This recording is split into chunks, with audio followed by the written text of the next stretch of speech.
All right, looks like I'm live here. Gonna just check it out, make sure everything looks good.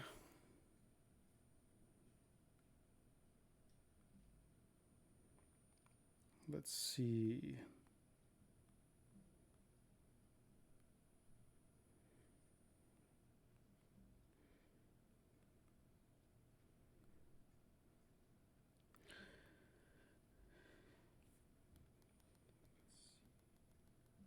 All right, yep, looks like I'm live. Everything looks pretty good here. Let me just get a link going and then we can get started.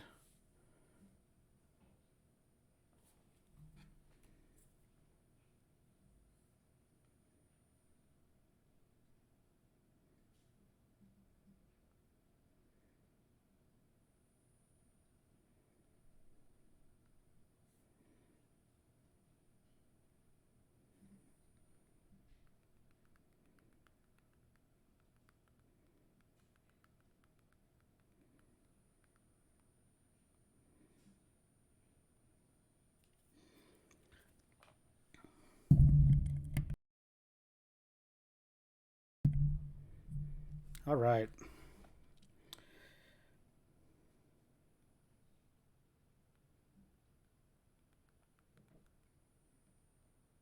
Just gonna post on a few of the media places here and then we can get started with the first deck I'm gonna build.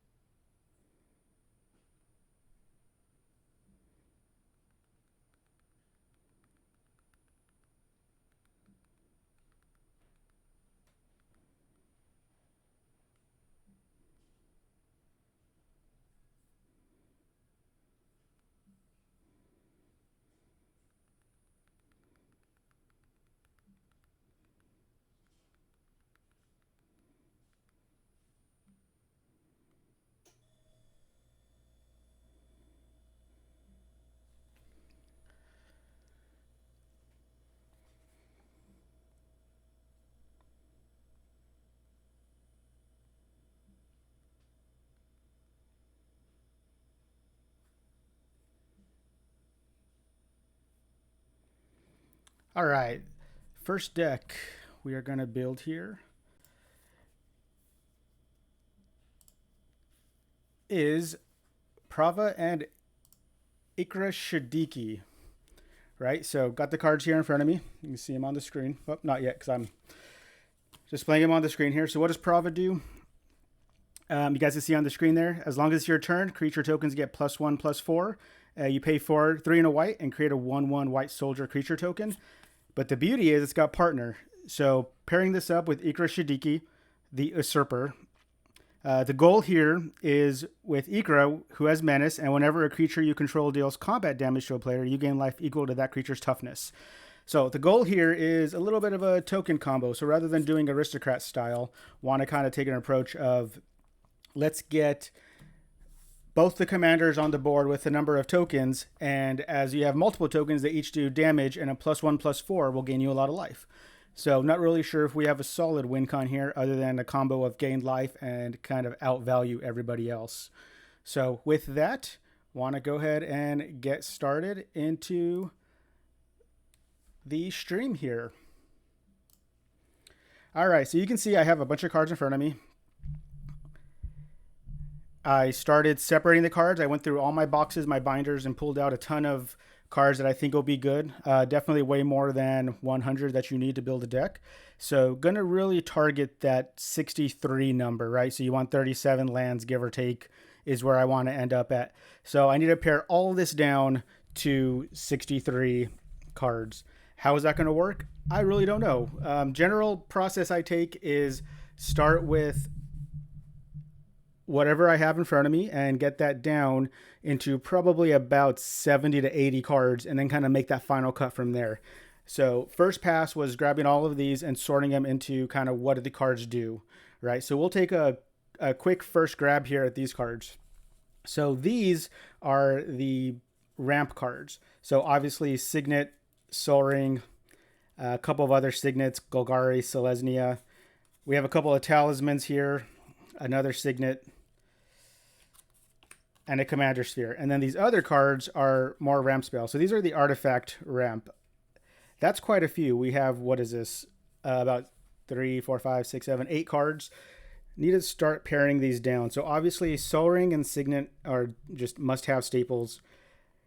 At this point, I really kind of like the idea of the talismans because they come in and they pay for themselves right off the bat. No real need to do much of anything from there.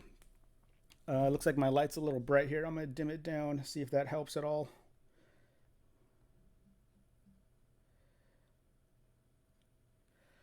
And maybe change the location of the light a bit. Let's see if that helps. There we go. That's a bit better. Or maybe just turn it off altogether. Awesome. If you guys can't see the cards, just let me know and I'll take a look at it.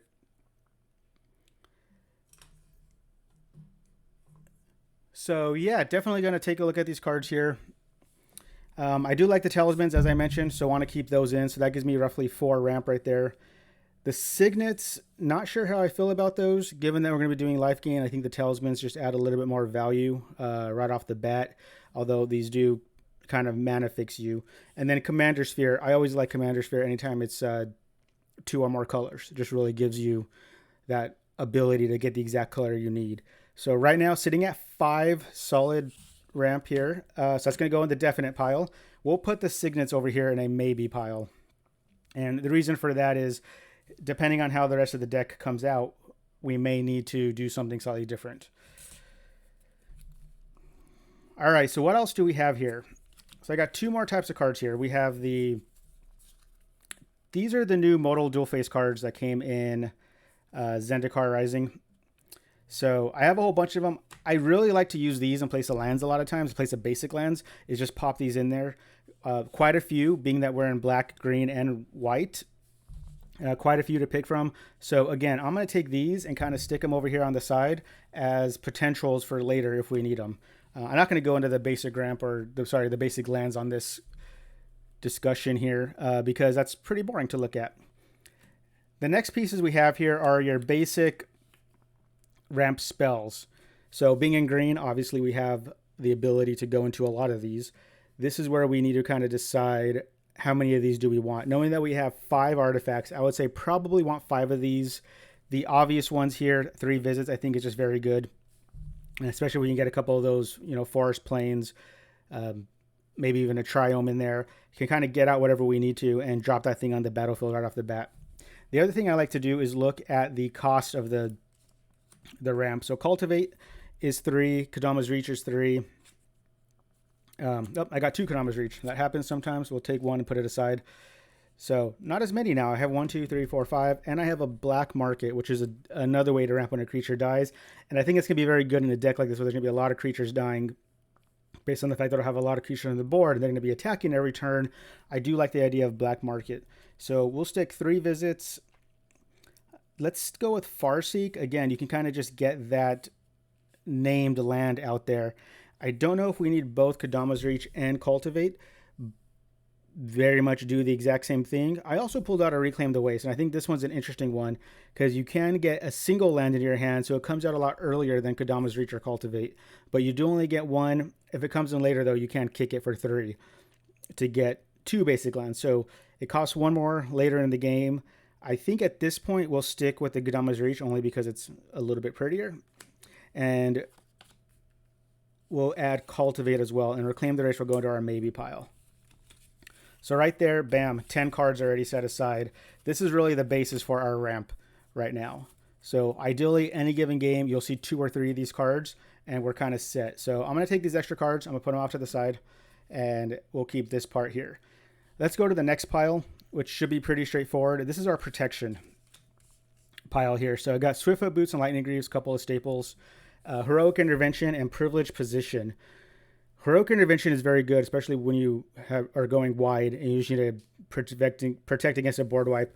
Privileged Position, a little bit harder to cast given its cost, so that's probably in the maybe pile, and I think these 3 are going to be good to go for now. So I'm going to stick these 3 in here in the definite pile, and we'll put Privileged Position off to the side in the not yet pile. All right, so now we have a number of other cards here. If you haven't noticed, we haven't really gotten to the heart of the deck yet. So that is one of the downsides. We're already, I don't know, 15 cards in, and we haven't really seen anything that produces tokens yet. So let's keep going with some of the smaller piles here. So Aetherflux Reservoir, obviously very good card. Really like what it does, especially when you're trying to gain life and it can just take somebody off the board. Right now, I'm going to put this as a must-have and keep it in the deck. I think that'll be something we may cut later, kind of depending, or even better, after we play the game for a bit, we may see how we want to cut it out. This stack here is interesting. These are the buff cards that I pulled aside. Kind of anything that has to do with having multiple creatures on the board, and particularly gaining life.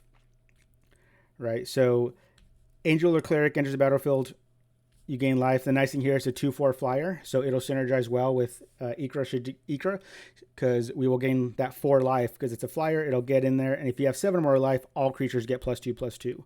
The Angel or Cleric part probably not as useful here because you aren't necessarily going to get a lot of Angel or Cleric tokens. These other ones do a lot of what the deck wants to do, where each creature assigns combat damage equal to its toughness rather than its power. I kind of like both of these in here because we do expect to have some big butts on these guys. So with that, I want to keep these 3 in here. And then, of course, Authority of the Consuls, a little bit of protection. Creatures your opponent's control come in tapped. And whenever a creature enters the battlefield under opponent's control, you gain 1 life.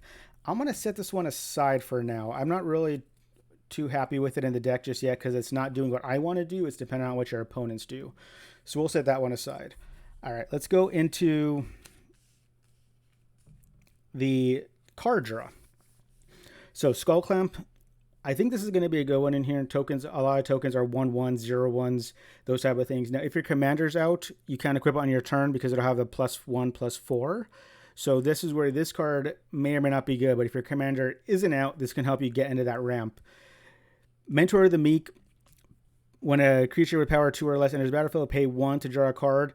That's okay. I'm not a fan of having to pay. I'd rather get cards for free, such as this Oran Frostfang, right? So attacking creatures have Death Touch, and when they deal combat damage, you draw a card. So you figure if this triggers with Ikra on board and with Prava, your 1/1s become 2/5s with Death Touch. You draw a card if they do combat damage, and you're going to gain the 5 life. So far, I like these 2. Camaraderie. This is one I've never actually had a lot of success with. It sounds good if you go wide because X is the number of creatures you control. You gain life and you draw cards, and creatures get +1/+1. It just is kind of expensive at this point. So right now I'm going to stick with these 2. I think this one and Mentor probably get cut for now. The last one I picked is from Kaldheim, so Freya. This one's a Flying Lifelinker. Again, 2/4, so it just kind of synergizes with Ikra. If it gets in, it's going to gain you 4 life, and being a Flying Lifelinker, you're going to get 4 life plus 2 more, so 6 life. That's not too bad. And whenever you cast a second spell each turn, you look at the top 3 cards, put 1 in your hand, and the rest into the graveyard. So 2 spells. I'm going to keep this in for now. I think a big piece is going to be what our mana curve looks like at the end and how we want to keep that. So it is only 3 card draw spells. I don't know how that's going to feel just yet.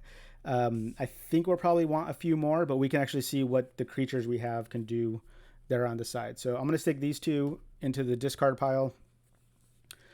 And let's keep going here with, let's try this one here. Oh, good. Removal. Oh, no, this isn't removal. This is the cheat cards into play set that I'm looking at here. So a lot of expensive cards. So Elvish Piper, you put a creature card from your hand. Turgid. This is when an opponent sacrifices or discards a permanent, you get control of it. On the flip side, target player loses 3 life and they sacrifice a permanent. I put that in there because it's black and it's obviously really good, really expensive right now. I don't think that quite synergizes with what we want to do. Well, maybe, right? So it's got the Menace. So a 4/5 Menace can be very hard to block. You're going to gain the 5 life, and you may incidentally get additional creatures with it. I don't know that I love it right now. I think it might be a little expensive, but we'll keep it in there. Elvish Piper, cheat out creature cards. I really like Elvish Piper. I actually don't have it in a lot of decks, mostly because cheating out creature cards isn't something I tend to do. So I'm going to keep this in here for now, but we'll kind of see where the token generators end up being.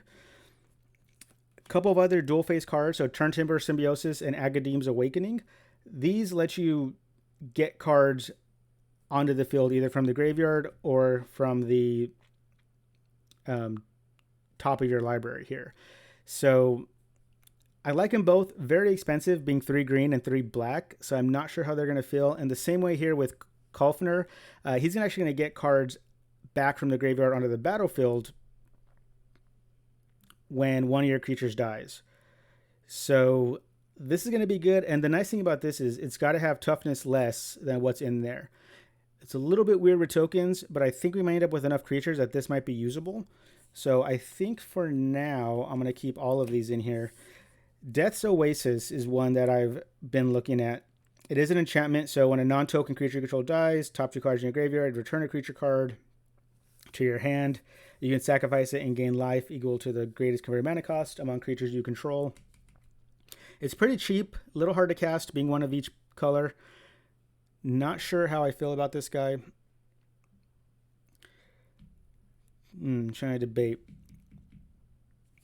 Let's keep these ones in for now. I'll put this right here to keep them in. And this one, yeah, it's a non-token creature card, but you get something back whenever it dies. So that will include your commander. Let's keep it here. And I'm including the Graveyard Recursion as card draw. I kind of include those in the same category.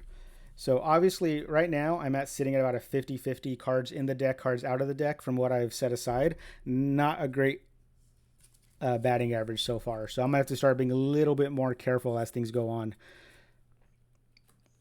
So let's get to the meat of it now. This giant stack here. So this is all of the cards that generate tokens. There is a lot. I don't think we want to go through all of them here. So what I want to do is probably separate these into a number of pieces here. One, what are creatures versus equipment versus there's a vehicle, some spells. So the reason I'm doing this is because we obviously need some number of creatures just out of the box. So if a creature can do double duty, that's going to add a lot of value to us. So legendary vehicle there, a few more creatures, sorcery and enchantment. Creature. Ooh, a planeswalker. Let's get that guy aside there. All right, I already messed up my piles here. So let's see. Creatures coming out, instant staying there. This instant goes here. And you can see I kind of went a bit crazy here, putting aside cards. There's an enchantment, a saga. I kind of think sagas might be good in this deck. So what we're going to look for is incidental creation versus explicit creation. So what I mean by that is cards that make you do something to get creation versus cards that give you creatures based on just playing the game. And obviously the ones that just give you creatures for playing the game, put these in the wrong spot here, like this Feldar Retreat, I think is going to be a lot more valuable because pop it on the battlefield, you're just going to play lands when you can, and you're going to get creatures for doing it. So that's going to be a lot of value there as time goes on. Assuming these, of course, don't get removed, which there is a chance that they will get removed. A lot of enchantment, a lot of planeswalkers, a lot of creatures here.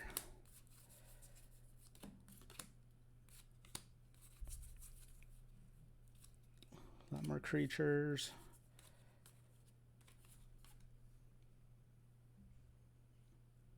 All right. And the last one here is an instant. Okay, I like to start with planeswalkers. Only because I think planeswalkers are really fun. I enjoy playing them, especially when the first ability gives you something that synergizes with your planeswalker. So Garuk, you're going to pop him out and get a creature right away. Basri is actually pretty good. So his -2. So the minute you play him, you can use this. So whenever one or more non-creatures attack, you get that many 1/1 soldier creatures that are tapped and attacking. So that could be fun to kind of cheat out some creatures here. I'm also looking at the mana cost. This Garuk is good. Gives you a 3/3 beast creature token, but it does cost 3 green pips, which is going to be a little bit harder to cast at times. I think Freyalise is going to be good. And probably not Arlen, a little too expensive for what she does. It just gives a +1/+1 counter, and I'll give you maybe 4. So I think I'm going to set that one aside. And now we got 3 more. We got Ob Nixilis. You get a demon into play, 5/5 demon with flying, and you'll lose 2 life. The +2, though, is each opponent loses 1 life and you gain life. So it kind of does a bit of what you want it to do and can start chipping away damage. And this one, so Gideon Allies Zendikar, I really like this card a lot if you've ever seen me play, because you plop it down, and if there's no threat on the board, you can get a Knight token, or you can just immediately kill him and get a +1/+1 emblem. So everything gets +1/+1 for the end of the rest of the game. Obviously very good for what your deck wants to do. And then Garuk Unleashed. I'm not sure I like this one in this deck. So it gives 1 creature +2/+3 and trample. That's going to help somebody get through and deal damage. That'll trigger a couple of your cards there. Trigger the commander, get you some life. The minus gets you a +3/3 beast. And the ultimate's not really important, but it is fairly cheap. So I think I'm going to take out Arlen and Garuk, and I'm going to keep these ones in for now. So that's 5 of those.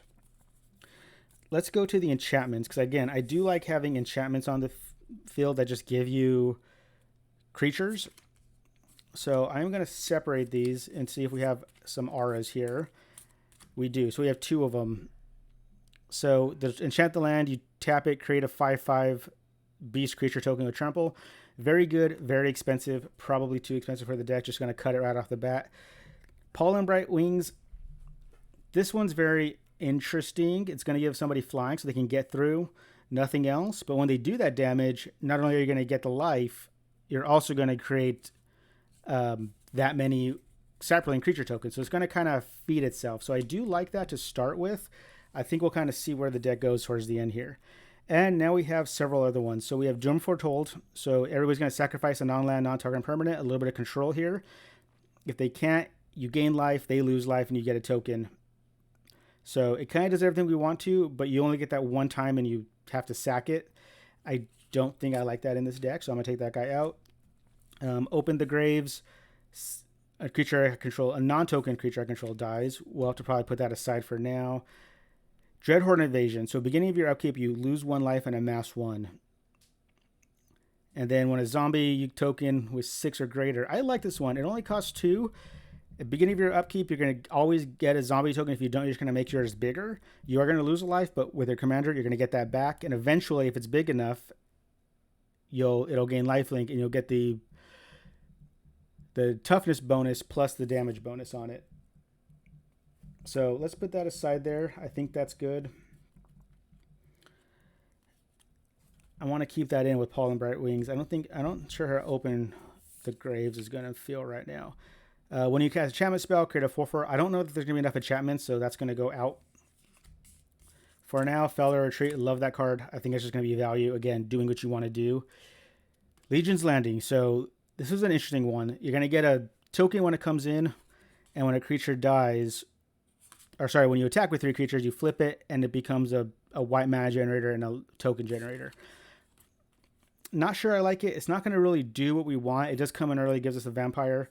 I think it's going to probably go on the don't key pile, and then Awaken Zone. At the beginning of your upkeep, you may create a 0/1 colorless Eldrazi, sack it to add colorless. I do like this. Again, it's just going to happen. A 0/1 commander's on board becomes a 1/5. Going to do damage. You get some Death Touch on it. You get something else. So Open the Grave, Sigil of the Empty Throne, and Legion's Landing are going to go in the no pile. These other 4 are going to go in the yes pile. So a little bit of paring down. Let's switch over to the artifacts. To the equipment here. So we have a few options. Sigil Sword of Valor on here. Going to get us a knight every time we attack. A 2/2 knight that's going to be attacking with it. Very good with your commander on board. Sword of the Meek is going to let you move it over every time a 1/1 creature enters the battlefield. Actually, you can get it from the graveyard of the battlefield, and it gets +1/+2. So it kind of does what we want it to do with increasing the toughness here.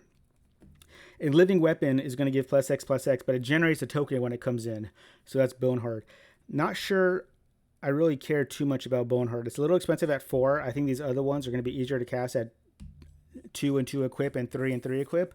So we'll keep these 2 in there. I think weapons are always just kind of fun, especially if you can get them on a more powerful flying creature of some type. Couple of vehicles.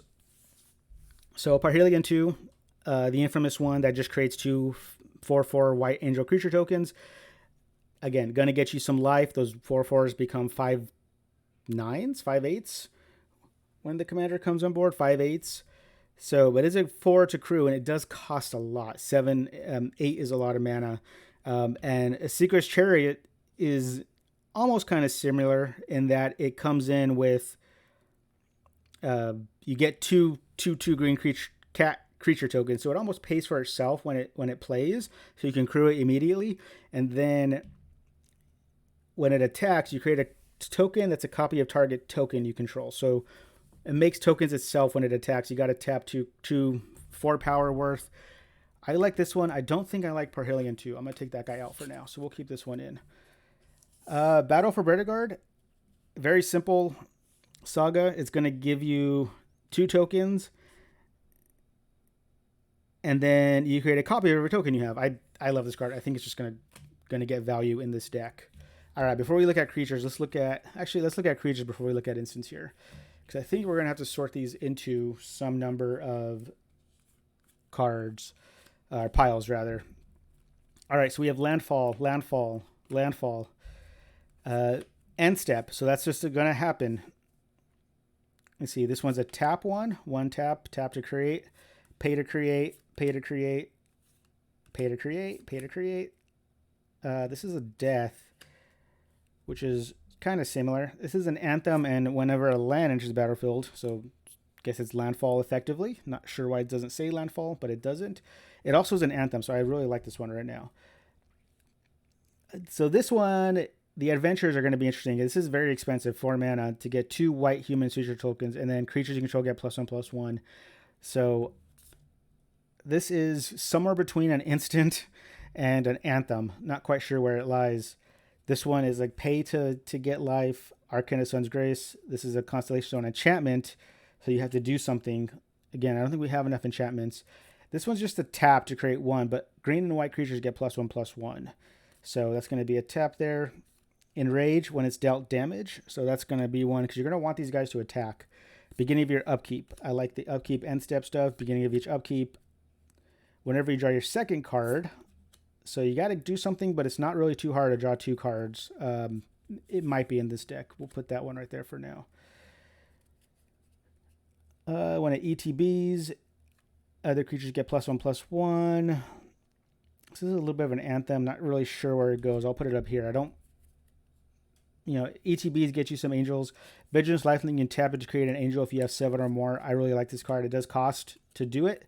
This one, whenever it attacks, you're going to be attacking a lot. So I kind of like that one. Rise the Redeemed. Darian, King of Keldor. I really like this card. Never really had a whole lot of luck with it. So I'm going to put it in this pile right here with everything else. Beginning of each end step, you create X spirit tokens. I like that one. This one's an ETB. Sorry, where's the ETB? I don't think we have an ETB pile. Let's make a new pile here. This is how I go through and do this stuff. It's always a lot of piles everywhere, every time I do this. When this becomes tapped, so you're going to have to tap, but you're going to kind of attack with it. So that's going to fit into this one here, I think, is where we put the other attack one. If I can remember. I tend to forget a lot when I make a lot of these piles. Beginning of your end step, create a 1. Each player creates 1. And when a creature token dies, you put a +1/+1 counter. So that is on the end step, but everybody's going to get 1. Lands put in your graveyard. That's really not going to happen too much. Pay for it. ETBs and leaves. So that's when it dies. When this one's dealt damage, this is going to be over here. You got to pay for that one. Beginning of each upkeep. Verdant Force, very good, very expensive. Hornet Crane enters the battlefield. This is another ETB. We have it right there. Flying Death Touch Lifelink. Skeletal Vampire enters the battlefield, create 2 tokens. So that's an ETB one. You can sacrifice to regenerate. This one you pay. Rats have Menace. Morbid, tap 2 untapped creatures you control, create a 5/5. Again, you got to do something with that. This one's going to be an attack trigger. I think I put those right there. This is an ETB based on the number of opponents you have. You got to kick this guy. When an enchantment enters, you need to tap this guy. Whenever this creature mutates, oh, this is a mutate one. So you're going to have to do something special with that. All right, we got Mirror Battlesphere, Mishra, cast a historic spell. And beginning of your upkeep, you create 5 Thopters. So that's kind of right there, maybe. If it lasts, not quite sure where to put that. All right, lots of piles here. Let's start narrowing this down. So I think the easiest way to do it is these two, whenever these are dealt damage, you gain 1 life and create a 1/1. Good for blocking. This one's expensive. It might get cut at the end, but I'm going to keep both of these guys in here. Let's stick on this pile here. So land gets you creatures. I like that. We may cut some of these because of their cost, but some of them might be game winners too at the end. So we'll keep the landfall triggers. Again, I like the ones that just, for playing the game, you're going to get stuff. That is how I feel about these upkeep, end step, attacking creature generators. They're just going to do it for playing the game. You don't have to do a whole lot extra. You just need to play, let your deck do its thing, and you're going to get this value here. So that's a good solid number right there. Let's see here. Other creatures you control get +1/+1. These are the Anthem ones. I'm going to hold those off for later. ETBs. I think the ETBs are only going to be good if they're cheap. But these are definitely not cheap. 7, 6, 7, 6, 4. Chittering Witch is 4. You're going to get 3 1/1 rats if you have a full board, a full table rather. Sacrifice a creature. Target creature gets -2. A little bit of removal. I'm going to say no on these guys. I think they're just too expensive. They do come in and give you a lot of interesting pieces, but it's going to be a little bit late game for them, and it's going to be all you're doing that turn. And I don't think that's what we want in a lot of cases.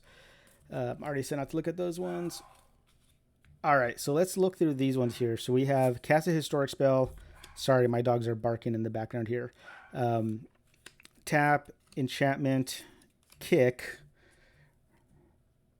Let's see, this one's a tap. Where's the tap? Here's a tap. Here's a pay and tap. Pay and tap. This is just a pay. One or more lands. Lands just aren't going to end up in your graveyard very often from here. I don't think it's what you want to do, so that's just not even going to be a thing right now. Let's see. Pay and tap. Dealt damage. That's a bit of a new one. And honestly, I think this mutate one's going to have to go also. I like the 3/5. I like the lifelink on it. It gives you kind of a big butt on this guy. You get 2 1/1 cat tokens. But we have a cat soldier and an Naga wizard. So they could go on the commander and give our commanders lifelink and make him kind of bigger. Or really any token could be bigger. So this actually might be better than I think it is. Pay 2 and tap. This one's a tap one, but it's a tap without any payment. This one's a tap without payment. Another enchantment coming into the battlefield. Whenever a sapperling you control dies, pay 4. So that's a pay. That's a pay. That's a pay. That's a pay. That's a pay. And that's a pay. So right off the bat, I think anything that we need to pay mana into to get something is probably not where we want to be, given all the other options we have in this color set that we are. The 2 enchantment ones going in the bin right away. Don't need those. Josu Vest is interesting. 4/5 menace. I think that's very good. Late game, getting 8 2/2 black zombie night creatures with menace will win you the game. That'll pretty much kill anybody, especially when you get the 1/4 bonus and you get the life. You're going to just skyrocket in life. So I think I like him for now. Again, paying. We don't want to do that. So let's see. What else do we have here? These ones are tap. So as long as they're on the field, you can tap it to create a 2/2 other creature. So I like this Anthem. Speaker of the Heavens has done a lot of work for me. I really like that card, especially early on in the game. Faithful Hour. Throbbing Doomsayer. So tap, create a 1/1 white creature, human creature token. Faithful Hour, as long as you have 5 or less life, each creature you control. It's kind of the opposite of where we're going to go. We're not going to be losing life. We're going to be gaining life a lot. So I don't think we want Throbbing in here, but I do think we want to try the Skursdag High Priest. So 1/2. If any creature dies this turn, you're going to create a 5/5 black. You can tap 2 untapped creatures and create a 5/5 black. That one may get dumped towards the end. I like Cub Warden. I think for 4 mana, you can get some good mutate, or you just play it on its own. You have a 3/5 lifelinker. You won't get the tokens, but again, 3/5 lifelink is going to get you life no matter what happens to it. Mishra's Self-Replicator. 2/2, cast historic spell. I think guaranteeing a historic cast and 1 mana is going to be a little bit tough.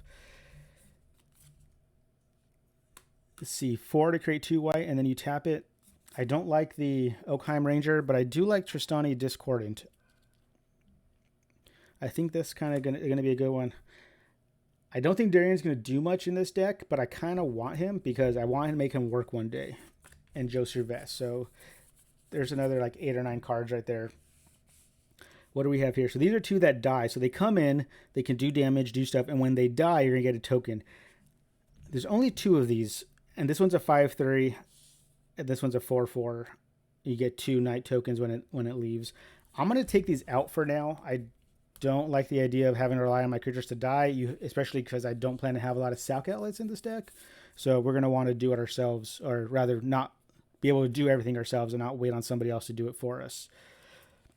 Out of all these other cards I have in here, I don't know that there's one. Even Rise the Redeemed, pay 3, get a 1/1 creature token. Ariel Night Grace, you get a 2/2 for 3. Avoya, create an artifact where it's number of creatures you control. That could be fun, a little expensive. Piper of the Swarm. I'm going to take these out for now. I don't think we need them.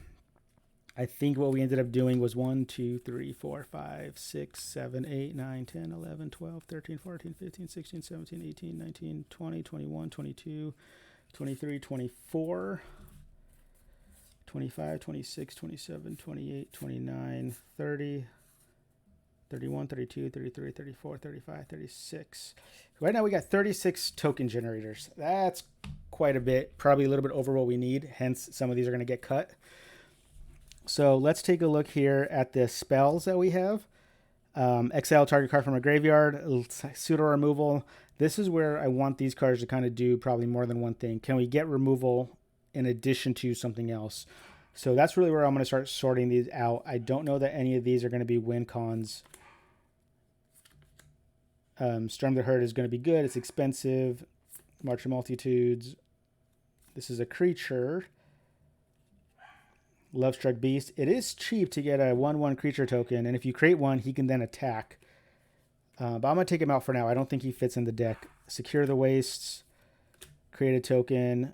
Here we go. Kaya's Guile.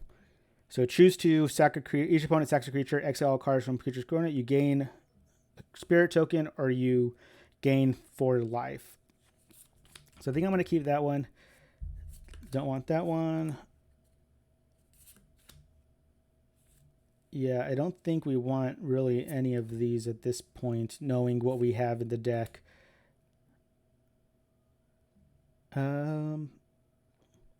This one's interesting. Exile all creatures, descend upon the sinful. Hit my mic there. Exile all creatures, Delirium. Create a 4/4 white. Oh, it's only 1. No, don't think I want that. It's just 1. If we're going to do anything, we need something that does multiple of these. All right. Yep, I think the only one we want to keep here is probably Beckon Apparition is good. Exile creature, a target card from a graveyard. Somebody goes to recur something back. Boom, exile it. And then you get a 1/1 creature token with flying. This one creates flyer. And the Decree of Justice is going to be kind of fun. It gives you a bit of card draw. Sorry, not card draw, card advantage, visibility, something. Discard it, draw a card with the cycling. And then if you have some extra mana, you can spend that to get some number of creature tokens, of soldier tokens, or late in the game you might be able to get something else with it, some angels out. Just going to go over these real quick here and make sure there's nothing here that we think is going to be very, very good.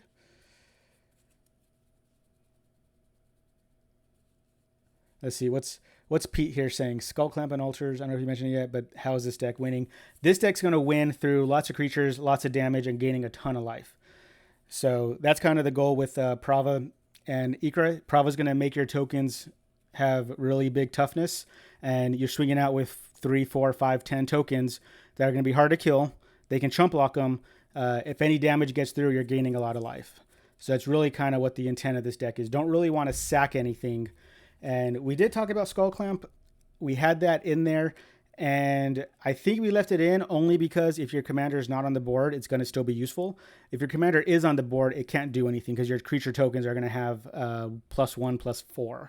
So that's going to be a little bit of a bit there to overcome to make Skull Clamp actually do something. All right, I'm going to put my chat window right in front of me so I can see it. It was off on my other screen there for a second.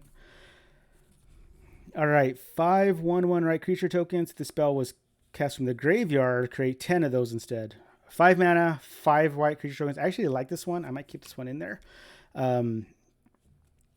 Instance, number of opponents for 3 mana. X number of non-token creatures that die. This is a Foretell card, so that might be kind of fun to cast if it's on a Foretell. Not sure if we want that just yet or not, but going to be kind of interesting. That just creates a creature, creates a creature, creates a creature. X/1/1. So for 1 mana plus X, you're going to get that many white. I'm going to keep this in here for now. I think that's going to be fun. If you have any mana up, even just getting 2, 3, or 4 will be good. You get that on the end step turn before. Suddenly you have a couple of creatures to go into it with. Sorry, my dogs are barking. They're very excited right now. They are super thrilled to see me get this on the board. Yep, the rest of those, going to take them out. Got 2 more here. All right, so that's all the token generators. We still have a giant stack of cards, and I still have 3 more piles to go through here. We haven't even covered counter spells, removal, any of that kind of stuff yet. But let's go into other possible win cons or bonuses for having a lot of creatures. So Throne of the God-Pharaoh, obviously a win con. If you're going to be attacking a lot, may as well have this out. Just going to be hitting stuff quite a bit. Verdant Sun's Avatar. You're going to gain life. You go to the toughness. I think I have a couple of those in here. Actually, I think we already took that one out last time. It's just too expensive. I think at 7 mana, you're not going to be creating enough creatures that late in the game for it to work. We have a couple of ETBs and death triggers here that might be interesting. This might have been where Pete was going. Oh, he says, when I talk, it's not super noticeable. Oh, the dogs. Or me. I could be not noticeable too sometimes. That tends to happen.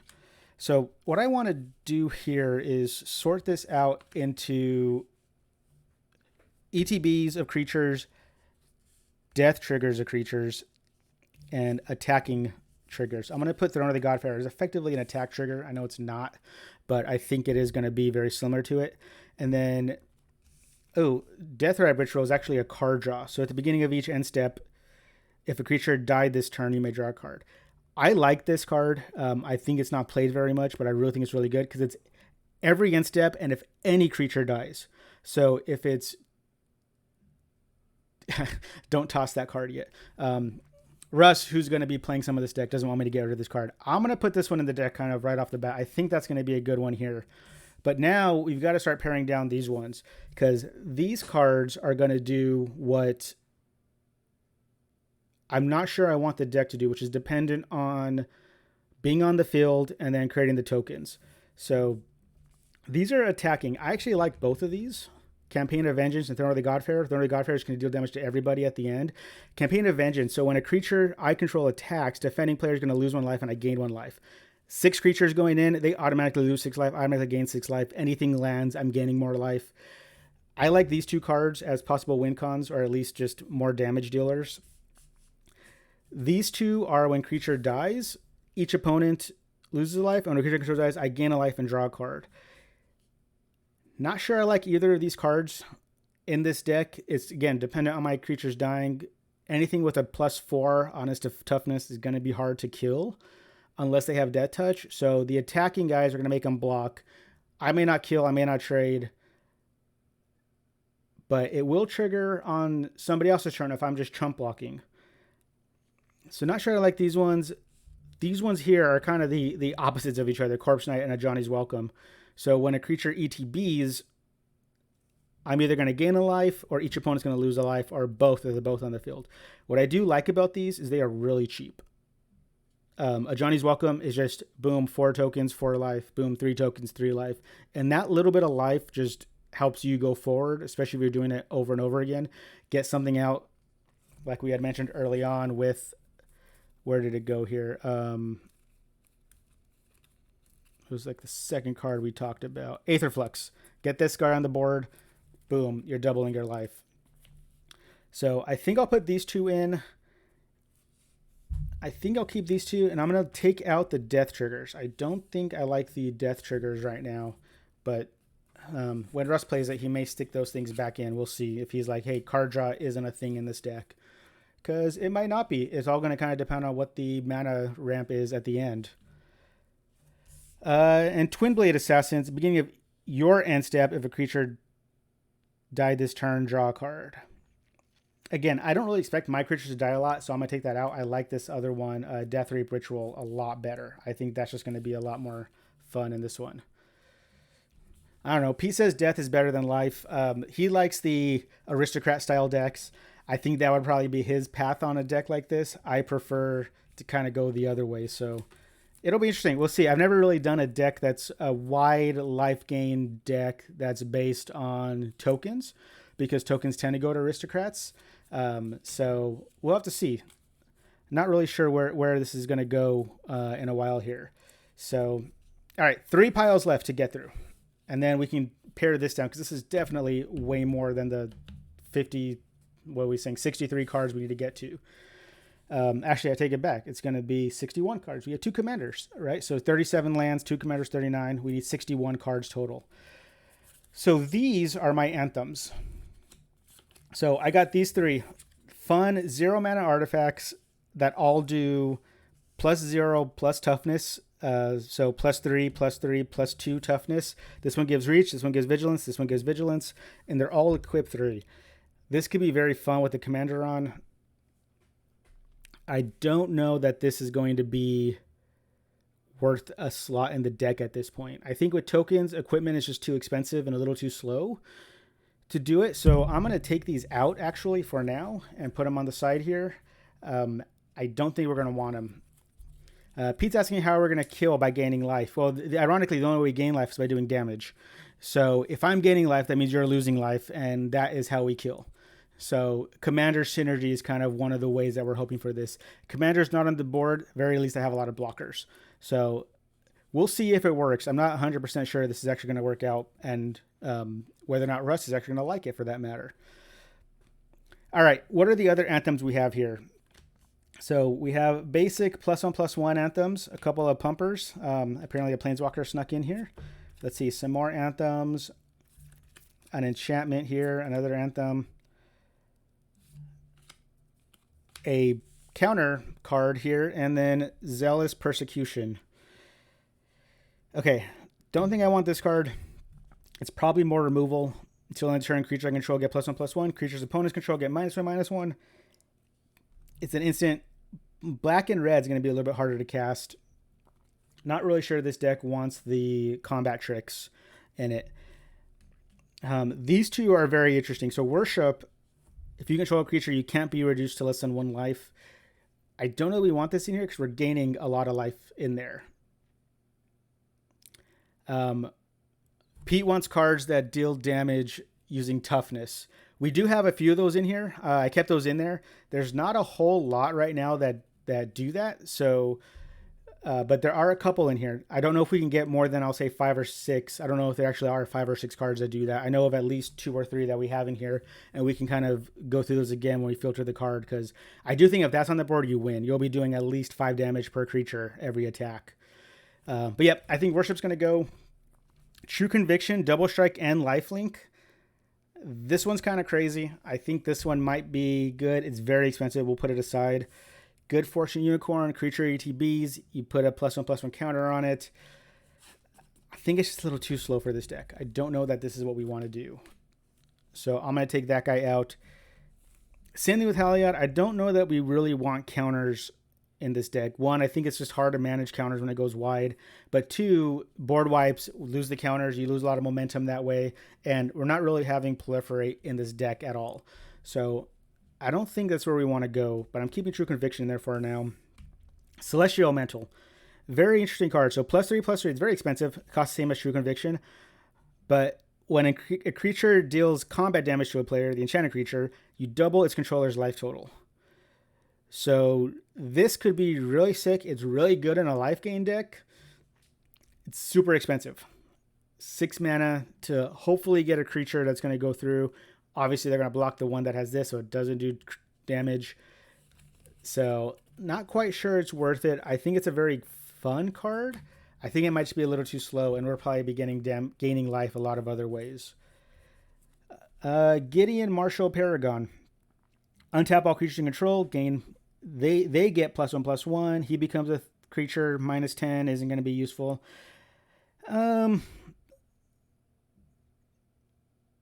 This is only going to be good. It kind of gives pseudo vigilance, and they get +1/+1 at the end of turn. I don't think it's a good Planeswalker. I'm going to put it out. I don't think it's good in this deck, at least. You can set up blockers to come back. The +1/+1 is not going to really matter. 5 mana, probably just too expensive. So let's look at some of our anthems we have here and whether we want to keep all of them. Obviously, the cheaper ones we want to keep. These are all very expensive to cast because they're multi-white. Force of Virtue, I think flashing this in is fun. All you have to do is exile a white card. Probably not going to be too hard to do. Spirit of Heliod, I think this is fun because somebody attacks you, you pay 3, and you can destroy that creature. And your creatures get +1/+1. Obviously, going wide, anthems are good. I don't like Banalish Marshal in here. I think, one, it's too easy to remove him being a creature. Plus, triple white can be tough, as Pete just said. So I think Banalish is going to go out. Ethereal Absolution. Creatures you control get +1/+1. Opponent's creatures get -1/-1. And you can exile so was it 2 white-black, exile target card from opponent's graveyard. If it was a creature card, you create a 1/1 white and black spirit creature token with flying. I don't know if it's good enough. It's very expensive, but it's kind of fun. Particularly because Pete's listening, he likes to play with graveyards, and this can mess with his graveyard. So that's going to be fun. Exiling a card, and then I get a flyer. It's going to become a 2/5 flyer on my turn. Probably get in, get me 5 life, deal 2 damage. True Conviction. I really love this card a lot. I don't think it's going to work in this deck. I think it's just too expensive in 3 colors to play.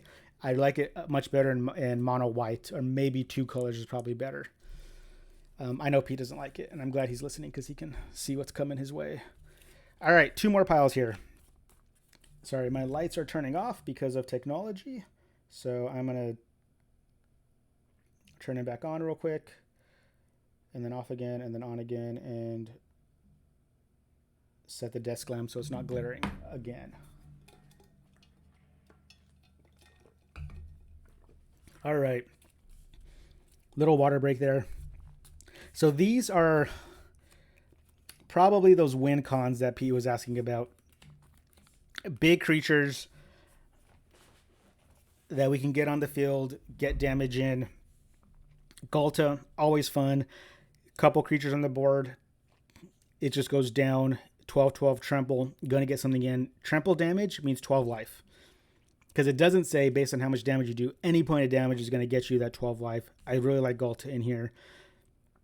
Wayward Swordtooth, I think it's going to be very easy to get City's Blessing. So a 5/5 for 3 is going to be very good. If not early game, it's a solid blocker.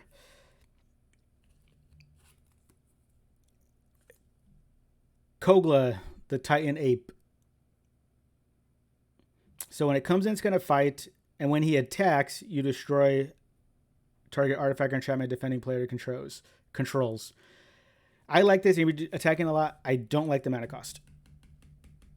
3 white is going to be, 3 green is going to be probably a little bit too expensive to play, but I'm going to keep that on the side for now. Odric, one of Pete's favorite cards here. As long as you have 3 other creatures attacking, you choose who blocks and who doesn't. This is a winner right here. 3 creatures, nobody blocks, boom, all your damage in. I gain a ton of life, I win. Probably be an instant removal when it lands on the board. Calculating Lich. So it's a menace. Probably can't see it on the card too well, but it is from the Game Nights pack that they had. But it's a menace. Whenever a creature attacks one of your opponents, that player loses 1 life. Another win con, not just my creatures, any creature. It's basically what the curses do, right? You attack, force somebody to attack, you get a bonus. This really does that. It's on a creature. It's a menace creature, 5/5, probably going to get through. It's not going to get the bonus buff from Prava, but you don't really need that on a 5/5. So right there is 4 win cons. Apex Altasaur. So when it enters, it fights, and it fights, and it fights. You can clear the removal. Lots of shine. Okay, let's see if I can fix that. Maybe I just turn this lamp off. and that lamp off. Does that help at all? Now my head is in the way. I'm going to have to work on my lighting situation here.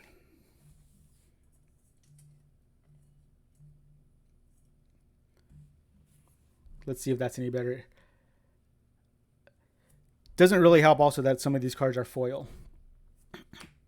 Apex Altasaur, it's very expensive. Going to fight stuff. I don't like it for expense cost. I kind of like the card though. Skithrix, Flying Infector, not going to get pumped. Really good card. I don't know that it belongs in this deck.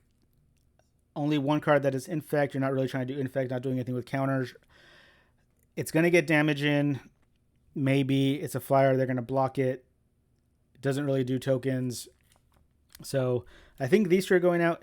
Ornithopter I thought was kind of fun because it's just a 0/2 for 0 flyer. It's not going to get pumped though, so it's going to be really hard to get this thing in a place where it can attack. So I think these four are going to go out, and here's, I'll say, 4 additional potential win cons, or at least more incidental damage that we have. All right, last pile. These are all the removal we have. So separate them into piles like I did before. Target creature on it. So single target removal. Counter spells. Got lots of them. I kind of just went through my base deck and grabbed a bunch of, my staples box and grabbed a bunch of cards out. This is pseudo removal. This is targeted removal here. I guess this is targeted removal too. This is taps, not really removal. Destroy all creatures, destroy all creatures, destroy that aura shards. So good. A Johnny, you can exile target creature, gain 2 life, put 2 +1/+1 counters. I think I'm just going to take this out right off the bat. 6 mana, I don't think it's good enough to make the cut after seeing all the other creatures we have. Kaya's Wrath, destroy all creatures, kind of does what we want to do. I have 2 of them in here. That's going in this, oops, I put 2 in here pile. Oh, yep, Pete's right. Why do I have blue cards in here? Because I'm an idiot. What? Even better. This makes my life a lot better. I tend to do this sometimes, and I usually rely on deck box when I finish building a deck to be like, I have 1 pip of that color that shouldn't be there. Oops, my bad. So yeah, we'll just pretend like those didn't happen. That's why they're off screen now. You didn't see anything. Ob Nixilis Reignited. You draw a card, lose 1 life, destroy target creature. It's card draw. Losing a life is not going to matter because we're doing life gain, so I think that's fine. I actually kind of like that. So let's go through these. Glare Subdual, tap and untap creature control, tap target artifact or creature. This could be fun. You're going to have lots of tokens. Tap 1, tap down their flyer, their blocker. Tap 2, tap down their things, go in with 3 or 4. You kind of get the point there. The idea is you're going to be doing some damage and getting some life back. I think that one's good. We need board wipes. I don't know how many we want in this deck, but these are all effectively the same thing when you kind of look at them. Kaya's Wrath, still 4 mana, but 2 white, 2 black, but you do gain life, equal number of creatures destroyed this way, so it kind of does what you want to do. Obviously, Wrath of God, Day of Judgment, Doomscar. So I say we keep all of these. I think board wipes while going tokens aren't always something you want to do, but if you ever fall behind, you need to be careful here. Phyrexian Rebirth I like because if you have a lot of creatures and they have a lot of creatures, you get a giant creature on the board, and it's a token. Pete says, what is he saying here? He wouldn't do more than 3. Yeah, I'm kind of, I don't know. I think 3 is probably good. We'll have to kind of see here what we have on targeted removal too, because Aura Shards is going to just be nasty with tokens.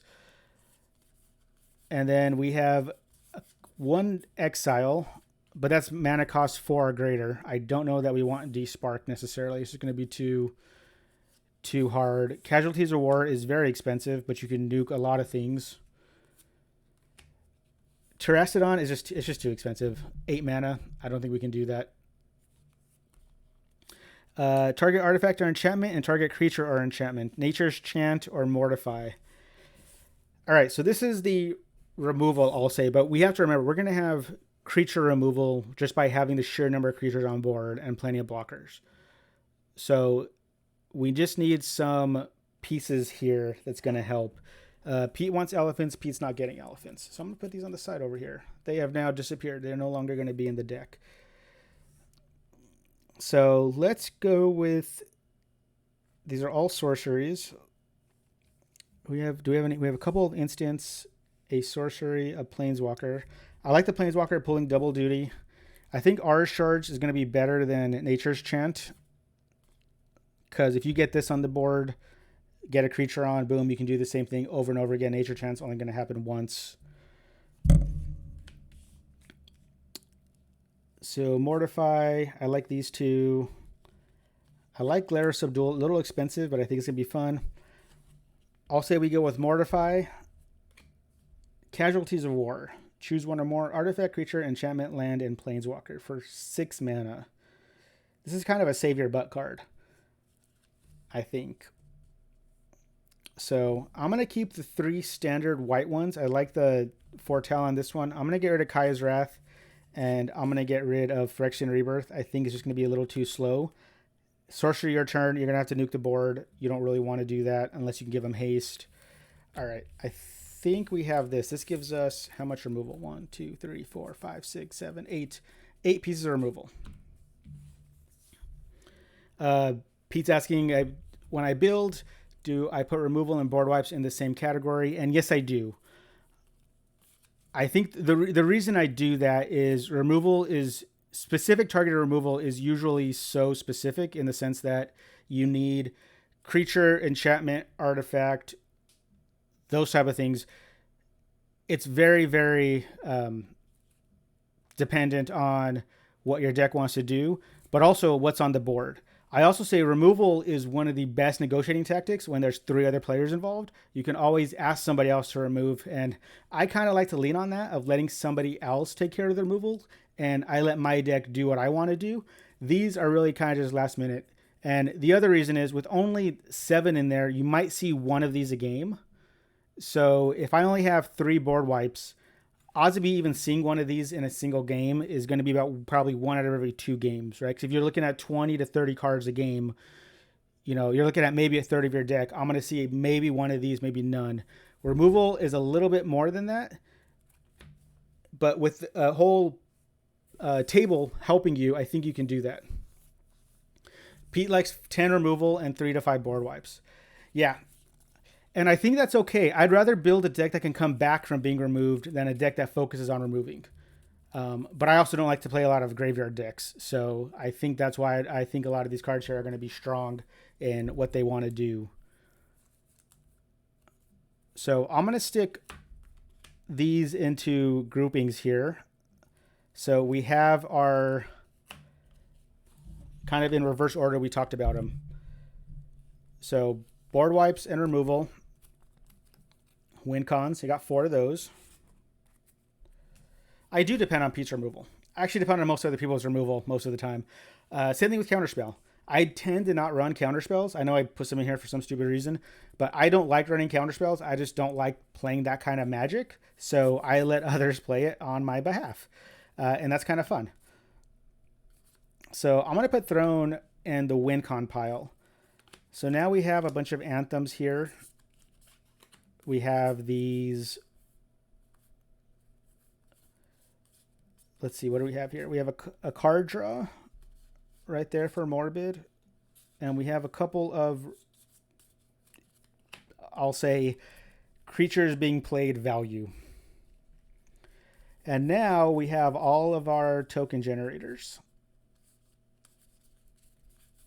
Let's go through all of them. There's quite a few we had here. Most of the Planeswalkers were token generators.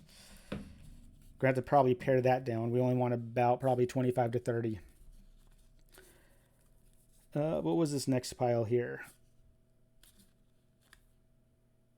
Oh, this was sort of the pseudo card draw, cheating cards into play type of set. I'm going to put this one with the card draw. Where's my card draw pile? Around Frostfang. Same thing with Skullclamp. So this is what I tend to do. I sort them one way, I get a clean stack, and then I go back and I kind of regroup them. And that's really to kind of be based on a second look at the deck. Where is some of the value coming out? So like Tristani, these ones are going to be doing, you gain life equal to the toughness. When it ETBs, this one, Belligerent Brontodon, assigns combat damage.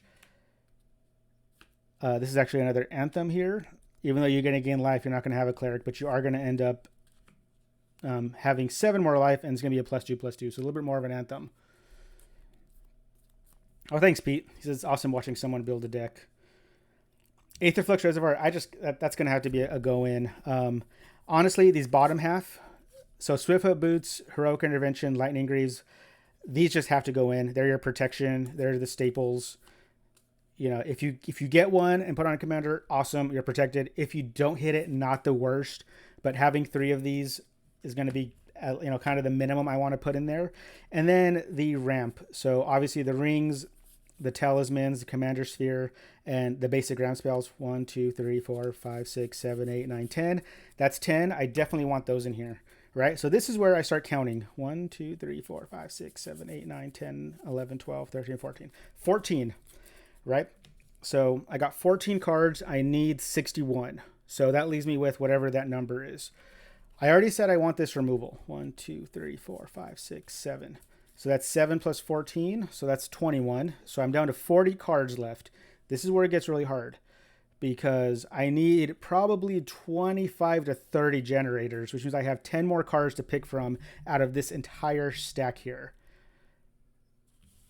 So now that the basics are out of the way, I think I need my win cons. Right? A handful of strong creatures, a handful of ways to get win cons, to get some ramp out.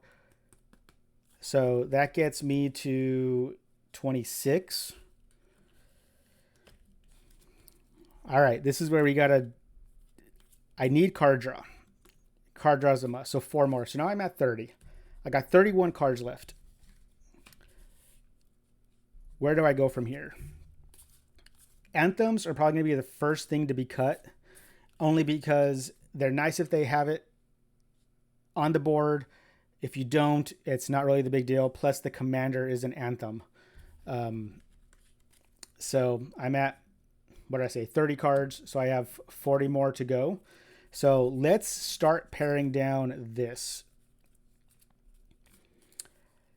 So as I already mentioned, I think we want focus on Planeswalker and creature generation or enchantment generation. So I'm going to separate these instants and sorceries because I think those are fun and neat. A little too easy to be countered, a little too easy to be like mana sinks, especially the ones that say X on them. So I'm going to set these aside for now.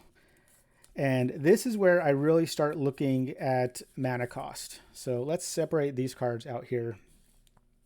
And let's go into the pile making. So 4, 6 and greater, 5, 4, 2. Let's get my actual stack moved up a bit. 1, 6, 6, 3.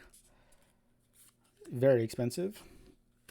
3, 2, 5, 4, 2.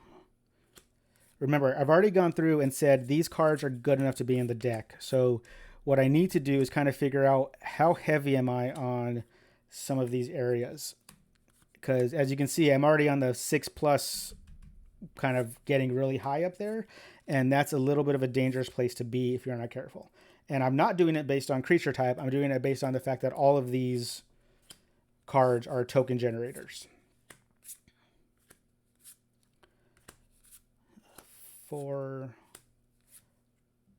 6, 4. I know it's exciting to watch somebody count, but quickly counting mana cost is fun. All right. I have one drop that does what I want it to do. I think that's fine. I definitely want to keep this. That's just kind of a pure value card. So now what I need to do is look at the 2 drops and kind of see what does what I want it to do. Sword of the Meek, very fun.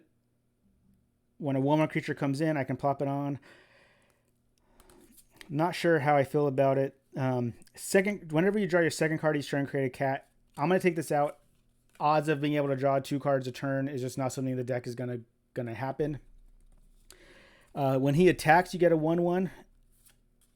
And so I think I'm going to keep that one in there because you're going to be attacking anyways. And then Morbid, tap 2, untap creatures you control, create a 5/5 demon with flying.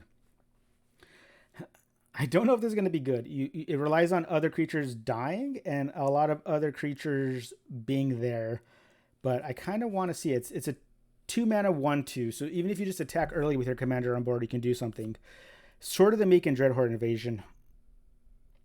I think Dreadhorn Invasion is worth keeping. You're just gonna every upkeep you're gonna get a token. You're just getting a token with a 1/1. You're gonna lose a life, but that's not really gonna be the matter of it. Sword of the Meek, I'm putting in the maybe pile. I don't think it's good enough token. It's not token generation. Actually, this isn't even token generation, is it? This is just token pump. So I'm gonna put it there with the pump. There, solve that problem. All right, my 3 cost cards. This is where it gets a little heavy. Scoot Swarm is just so good. This Planeswalker is interesting. So a -2, it has to be a one or more non-creatures attack this turn. Create that many 1/1 creature tokens that are tapped and attacking. I like this. I think I want him in there because you have your commander on. You're getting 1/1 token, and if it's either of these guys, you're going to get value out of that potentially. Awakening Zone, free creatures at your upkeep. I said earlier, I don't know if I like equipment in this deck. Battle for Bredeguard, 3 mana to get 2 tokens guaranteed and duplicate some. I kind of like that. Spore Weeb Weber, I like that guy. Reach, gives you a nice little reacher there. At the beginning of your end step, each player creates a 1/1 creature token. When a token dies, you put a counter on him. I like him. And when he attacks, you put a 2/1 Black Warrior creature on the battlefield. Okay, I'm keeping those. I like those. Sigil's going to go in this maybe pile. All right, what am I at to? 1, 2, 3, 4, 5, 6, 7, 8, 9, 10. 11 of 30-ish. I like starting with 30 because that means 1 out of every 3 cards is going to do what you want your deck to do. And if that's too much, you pare it down later. But if your deck doesn't win because you didn't have enough of your deck's theme in there, that's a problem. All right, we got a couple of Planeswalkers. Felidar, it's going in. Felidar is just so good. Master of the Wild Hunt is going in. You're getting a free wolf on your upkeep. Leon and Wolf War Leader. You want to attack. You're getting creatures to attack with. I think that's neat. Joe Cervez by himself is a 4/5 with Menace. 4 mana. Decent. Pretty good. Late game, it's a winner. You're going to get 8 2/2 zombie tokens. I think this actually probably ends up going in the win con condition almost. Esika's Chariot and Cub Warden. So when this guy mutates, you get a 1/1 white creature token. And when he enters, you get 2 2/2 green. And when he attacks, you make a copy of target token you control. I think both of these need to go into the maybe pile. They take a little bit of extra work just to do anything. So because of that, they're going to go in the maybe pile. Gideon, this is just, again, a combo token generator or emblem maker. And then Garuk Unleashed. I love the trample. Going to get damage in, going to gain life. Let's keep him. All right, let's keep going here. We're at the 5s. These are getting a little bit more expensive now, and we haven't even talked about the 6+. Couple of Planeswalkers here. All right, let's see how these guys play out here. Start with the Planeswalkers. Each opponent loses 1 life, you gain 1 life, and you put a 5/5 demon into play. You're going to gain 3 life. Not really great for a +2. The 5/5 demon is where he's at. You're going to have to go down 1 and then go up. So you 5 mana, Planeswalker, 5/5 demon for 5 mana. It's a little basic. You are losing 2 life, but that 5/5 flyer is going to be scary when it hits the board. Russ says Cub Warden with Scoot is gross when it happens. It is. I think that's very good in a lands deck, though. You have to kind of guarantee you're going to have multiple land drops to be able to do something. I don't know that this deck is going to get there, but that might be something fun to kind of put out. It's also 3-card combo, right? You gotta get the 2 cards out and then be able to play lands to kind of get that to trigger. So I'm not sure if that fits where this deck wants to go. This one, though, Freylease, I think, does. The token generation is good. It's removal. It's a draw spell if you get high enough. But best of all, the token's giving you ramp. All right, I'm going to get these 2 guys in here. Let's look at these ones. This is Landfall. I like it. 2, 3, 4, 5 mana's right? Yeah. It's an Anthem with Landfall. I think this one's good. I don't know why it doesn't say Landfall again, but there's probably some reason for that. Beginning of your end step, if you gain life, you get a 1/1 flyer. Let's see, these are all creatures. Other creatures get +1/+1. You get 2, and then everybody gains control. It is an Anthem. You get 2 1/1 white soldier, but it's done at that point. It is a 1/4 though, so if it gets in and does damage, you're going to gain 4 life. And odds of them blocking the 1/4 are going to be very slim, except for they see it's a 1/4. End step, if you gain life, you're going to be gaining life this deck, so I think this one's good. You just get incidental. Plus, it's a 2/4. It has a big butt on it. Beginning of each upkeep, create a sapling token. I think you have to, especially once you hit Ascend, which will be very easy in this deck. The lease.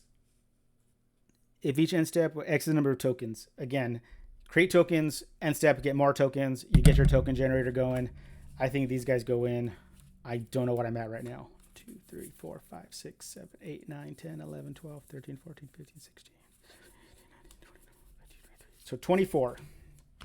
Which means I could almost put all of these in. I don't have my spells in yet. Plus we could use some of these slots for some big ones up there. All right, let's see what we got here. Polyraptor, fun.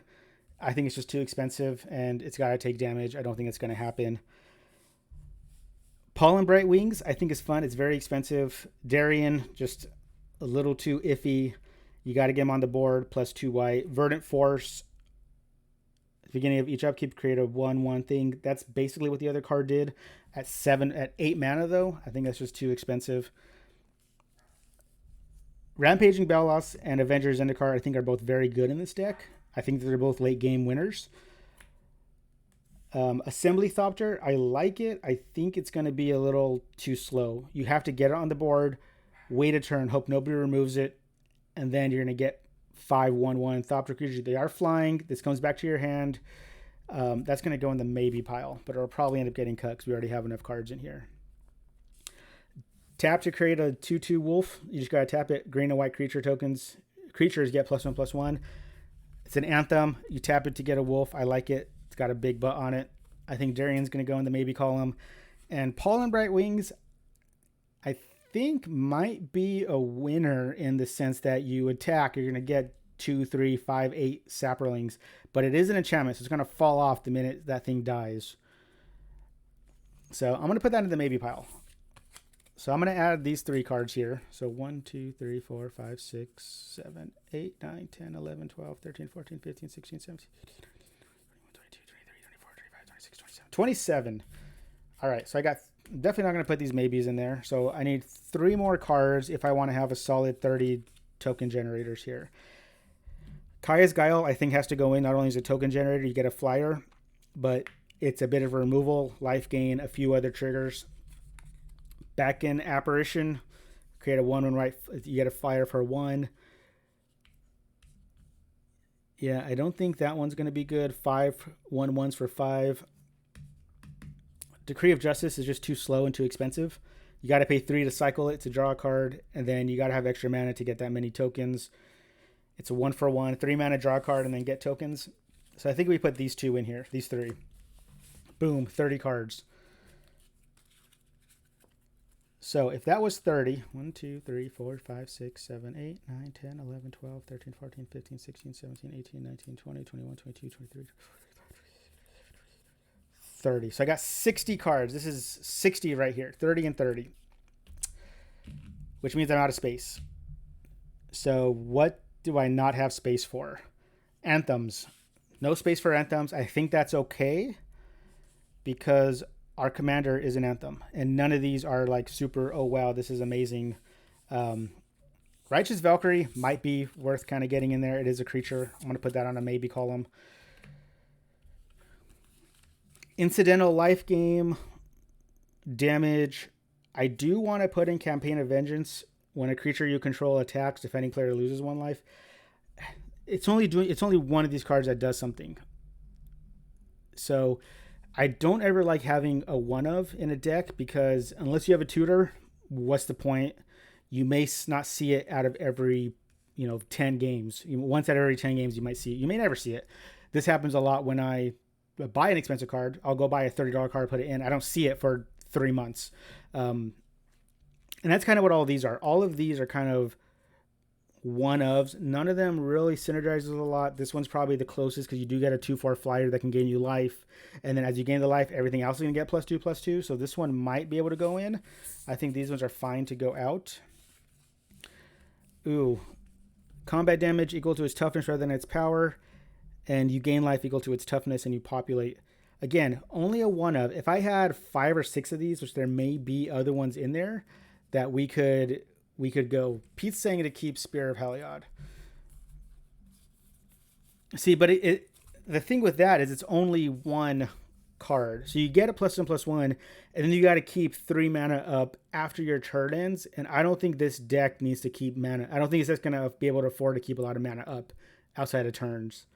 Because it has to deal damage to you in order for you to be able to kill that creature. So it's got to be on the field for 3 mana. So you're going to have 4 white and 2 something else to do it the turn it comes out.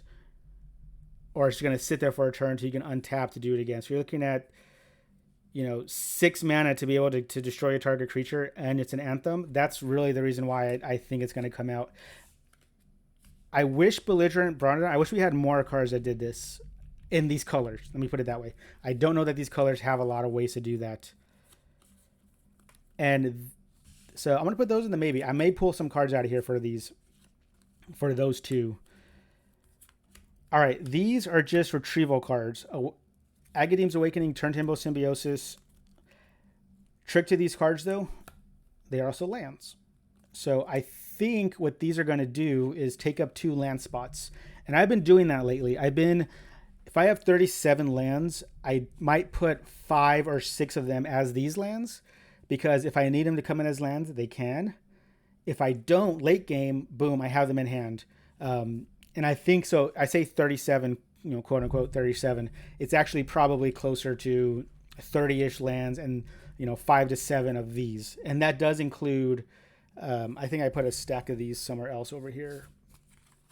Nope, I didn't put them over here. They're somewhere else in the piles. So yeah, I think...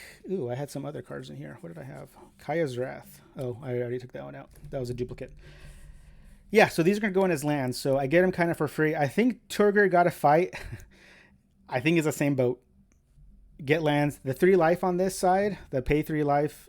Sorry, that's Turgor. Turgor isn't a land, so that's not going to be a land card.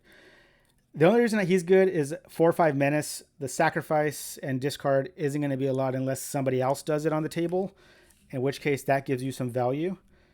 Elvish Piper, I don't care about getting a lot of big creatures out, so I think this card is going to get cut. Freya lets you look through the cards. Flying Lifelinker 2/4. I think this falls into the same boat up here. It is a little expensive. Death's Oasis, I think, is going to have to go. Kalefnor, as much as I like it, I don't know that it's worth it. It is a 3/7, so it's got a big butt on it, and so does Turgid.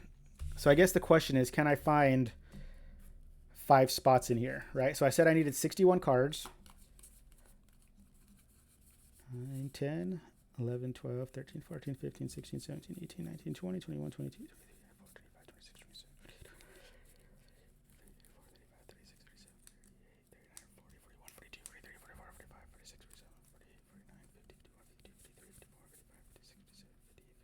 28, 60 cards exactly. Cool. So I get one of these for free, which I think needs to be Righteous Valkyrie. I think it does the most I want to do.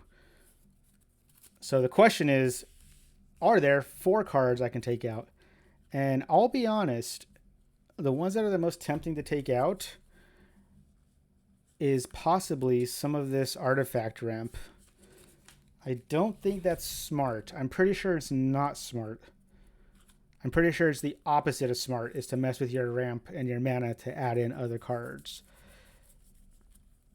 So let's see if I can find anything in here that just comes to mind that might be worth taking out. Scourgedag High Priest, I know it gives you a 5/5 creature, but you got to have 2 other creatures on board. You got to be able to tap them. You got to have 1 die. There's no sack outlet in this deck. Russ wants me to leave the ramp alone. I think that one's probably an option to come out. That's each end step. Let's see. Throne of the God Pharaoh. These are my win cons.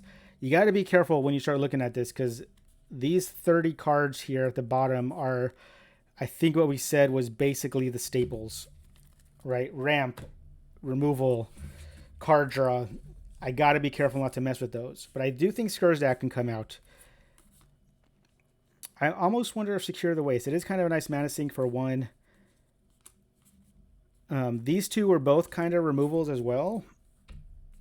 And it's, do I need these additional removals? This is from a graveyard to get a spirit token. It is an instant speed. Don't have a lot of instant speed cards in here, so I think I want to keep those. Tolsmere Wolfblood. It is a pump and a token generator. Zendikar is, Balas is. All of these are good token generators, so I don't want to get rid of those. Tristani Discordant. It is a anthem and a token generator. That might be the issue. Let's see. Obnixiolith. Garuk Unleashed. Yeah, this is really hard. Maybe those cards just don't fit. Maybe that's the problem, is they just don't fit in here. Grismold. Each player creates a 1/1 plant creature token. And a creature token dies. Spory Weaver's a reacher. Yeah, I don't want to mess with these. We already said these are going to go back here. So I can put 1 in. So the question is, which one? I think the one that does the most of what my deck wants to do, or provides the most value, is probably Kalefner. There's only one of these. This one's nice, but you got to cast your second spell to get card draw, Flagging Lifelinker. So I think that one's out. Turgid is fun. I don't think it does what this deck wants. It's just not super synergistic. So yeah, can I find 2 more of these cards to cut out? Or maybe 1 more card to cut out. Maybe it's... Yeah, I really don't know. This is where it gets really hard. And I know we're targeting 1 card here, but do I take out a 1-cost card to put in a 6-cost card? I don't think that makes sense. So what are my other expensive cards? This one's kind of good. These are all my kind of big finishers. Yeah, I think we go with the cheaper one only because it's cheaper. We take this one out. We don't bother with these 2. And man, I really wish I could get that card in here. And if I want it though, I'm gonna have to take something out. So I think that's just what it's gonna come down to, is maybe one of these Planeswalkers can come out, because they're gonna be almost insta removal when they're on the board here. But I don't really see one. If anybody has ideas, let me know. I don't really see one that makes sense to take out. All right, I guess Kolfner is not going to make it in the deck this time. And there you have it. 61 cards, 2 commanders. Now I got to go find 37 lands of varying type. I already have a handful of lands set aside. You can see them there. So I got to kind of figure out what the pip count is, get those out, build the mana base, and kind of go from there. So, yeah. Thanks for listening. This will be up on our Twitch feed. I'll probably cut it and put it on YouTube as well. I don't even know how long it was. Let's see, an hour and a half. Wow, didn't realize it was going to take that long, but it does. I was hoping to be this in 30 minutes, but that's obviously a little optimistic. So with that, thanks for anybody who was listening. Leave comments. Let me know. I'm at Twitter at Nag83. You can get us at MTG Build and Tinker or Build Tinker, one of those two. Get our podcast. Listen to it. This is going to be the next deck Russ is going to play. Next episode this week is tweaking the Toroth deck. And then the episode in 2 weeks will be covering how the initial playthroughs of this deck went and kind of rehashing a lot of this in a much more succinct fashion of how we built this deck. So take care, give us a follow, and we will talk to you guys next time.